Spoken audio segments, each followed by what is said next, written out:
Veamos ahora el ejemplo 4, que sería evaluar la integral definida de 1 hasta infinito de la función 1 menos x por e a la menos x por el diferencial de x. Primero, ubiquémonos en la gráfica de la función. Si nosotros graficáramos esta función en el plano, tendríamos la siguiente curva. Ahora bien, como vamos a encontrar la integral de 0 a infinito, que sería de 1 a infinito, entonces voy a trabajar más que todo con esta parte. La vamos a acercar un poco más. Esta parte esa sería el área que vamos a encontrar desde 1 hasta más infinito. Ahora, siempre, ya que estamos trabajando con el más infinito a la derecha, voy a recurrir a este valor de b. Veamos entonces, vamos a tratar de resolver la integral utilizando el teorema 1 prácticamente de los tres que se veía en la introducción, que en este caso se va a convertir en el límite cuando b tiende a infinito de la integral definida de 1 a un valor b, que posteriormente ese valor b tenderá al infinito o se aproximará al infinito de la función. Ahora bien, una vez aplicamos el teorema tendríamos que integrar, pero si ustedes se fijan acá tenemos un producto entre dos funciones, entonces la forma de integrar podría ser la integración por partes. Voy a hacer este proceso aparte, aquí tendría la integral y voy a utilizar la integración por partes. Para ello tendríamos que determinar el valor de u y el valor de dv. Empecemos determinando las dos funciones. Esta función sería algebraica y esta función exponencial. Por lo tanto, mediante la técnica que utilizábamos, ILATE, tenemos la función algebraica y la función exponencial. Entonces, la función algebraica sería u, que en este caso tendría que ser 1 menos x, y dv sería la función exponencial, que sería e a la menos x de x. Recuérdense de que u se le da a una función que tenga fácil derivación, y en el caso de dv a la función que se pueda integrar fácilmente. Veamos acá, si ya tenemos u, ¿cómo encontramos du? Derivando esa expresión, la derivada de u sería de u y la derivada de 1 menos x, la derivada de 1, 0, de menos x, que sería menos dx. Ya tenemos el valor de du. Ahora, dv, el diferencial de v, sabemos que ambos miembros, debido a que ambos tienen diferencial de v y en este caso diferencial de x, ambos miembros se tienen que integrar. La integral de v sería prácticamente v.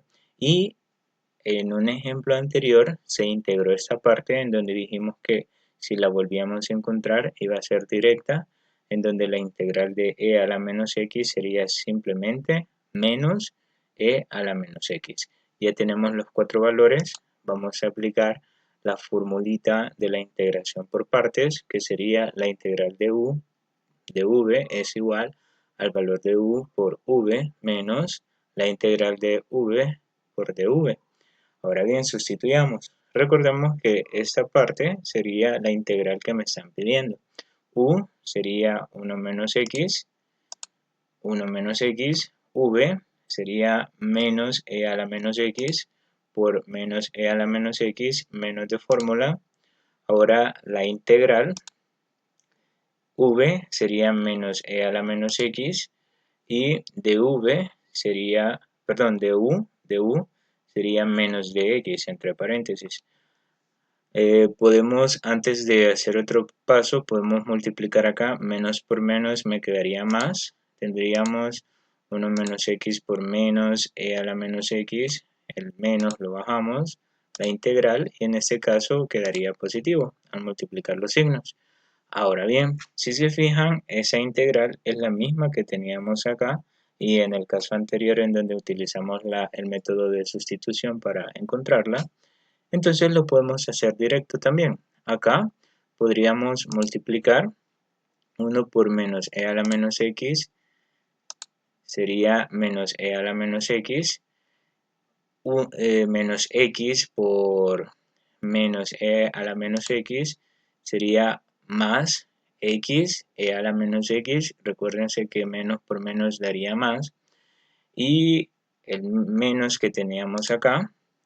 Y la integral de e a la menos x la teníamos por acá. Nos daba menos e a la menos x, entre paréntesis, por el menos que le antecede. Y ahora tendríamos que multiplicar. Menos por menos nos daría más. Entonces me quedaría menos e a la menos x más x e a la menos x menos por menos más e a la menos x. Y si ustedes se fijan, acá tenemos menos e a la menos x y acá más e a la menos x. Se pueden eliminar, quedándome simplemente x e a la menos x, es decir que la integral de esta función, en este caso era un producto entre dos funciones, es igual a x por e a la menos x.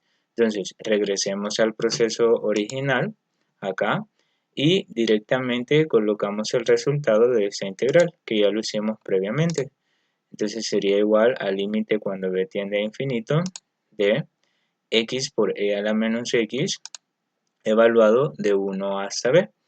Ahora tendríamos que evaluar. Para evaluar esta parte tenemos que utilizar el teorema fundamental del cálculo.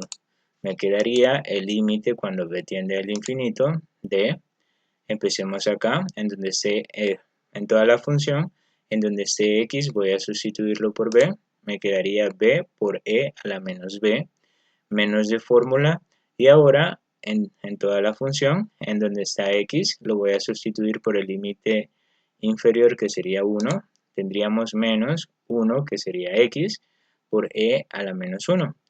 Ahora bien, los cambios que se puedan realizar los vamos a resolver. En este caso sería el límite cuando b tiende a infinito de acá, lo vamos a dejar así por el momento, y aquí tendríamos 1 pues prácticamente no me afecta en nada, y menos por esta expresión que sería menos 1 sobre e. Ese exponente negativo lo convertimos a positivo. Continuando, también esta parte también la podemos convertir a positivo. Nos quedaría algo como eso, 1 sobre e a la b. Y ahora podemos evaluar el límite en donde está b, sustituirlo por el infinito, porque ya no tenemos nada más que hacer. Sustituimos entonces, en donde está b, el infinito, me quedaría infinito por 1 sobre e al infinito menos 1 sobre e. Acá prácticamente no me afecta en nada el límite. Aquí e al infinito sabemos que es infinito, entonces infinito por 1 sobre infinito menos 1 sobre e. Cuidado, acá no podemos simplificar los infinitos porque no sabemos si son el mismo infinito. Podrían ser diferentes, entonces por eso no se pueden simplificar. Pero acá sabemos que todo valor dividido entre el infinito nos da 0.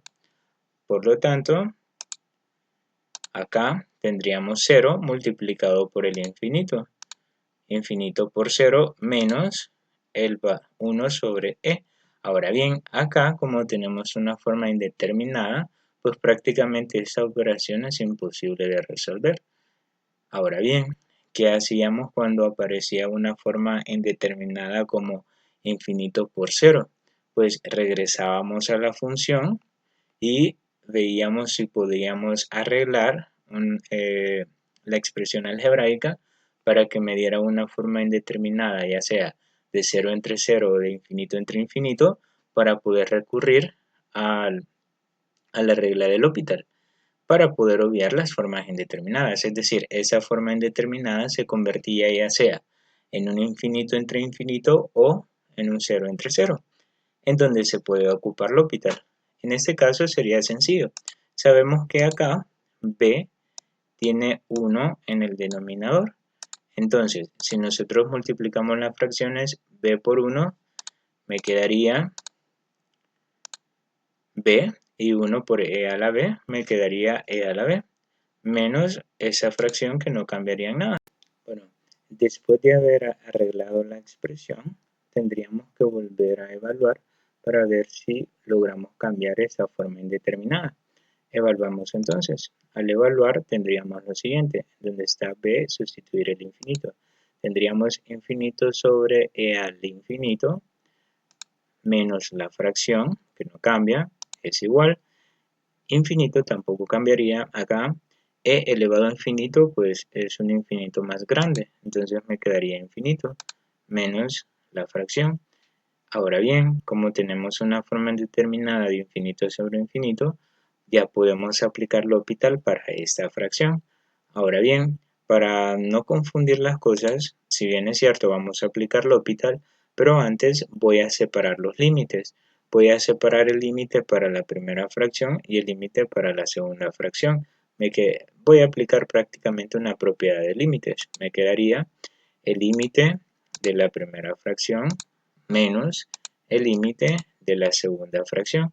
Solo que recordemos que el límite de una constante, porque 1 sobre e sería una constante, prácticamente es la misma constante. Entonces, antes de aplicar L'Hopital a esa fracción, recordemos que acá me quedaría solo la constante.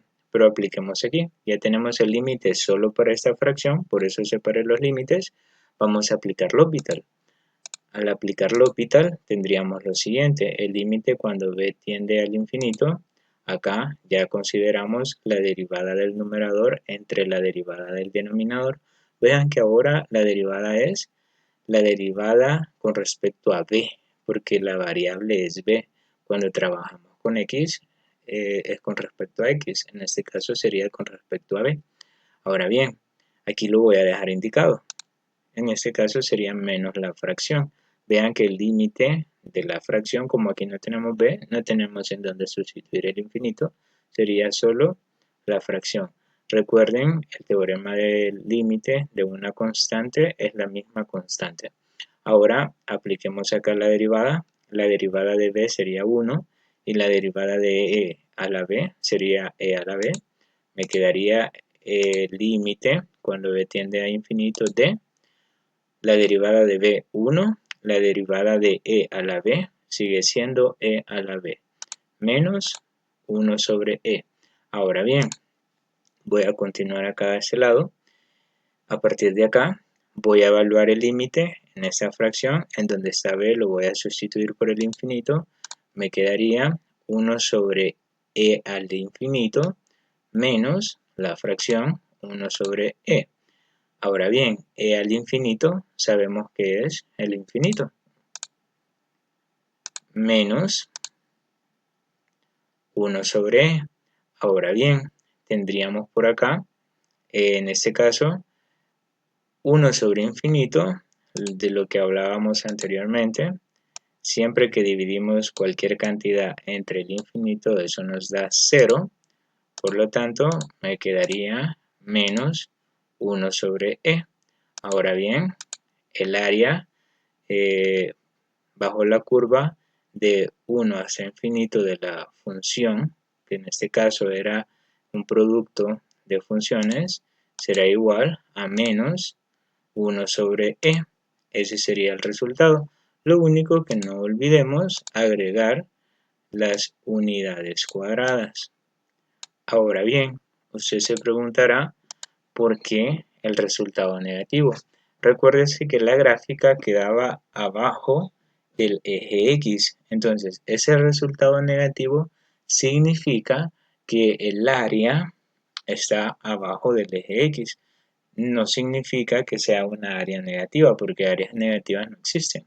Lo único que cuando acá nos da negativo, lo que entendemos es que el área se encuentra ubicada por debajo del eje X. A eso se refiere esta parte cuando no está negativo. Ahora bien, como el límite existe, es un valor negativo, existe, entonces, ya que ese límite existe, podemos decir que la integral impropia es convergente o converge en este caso.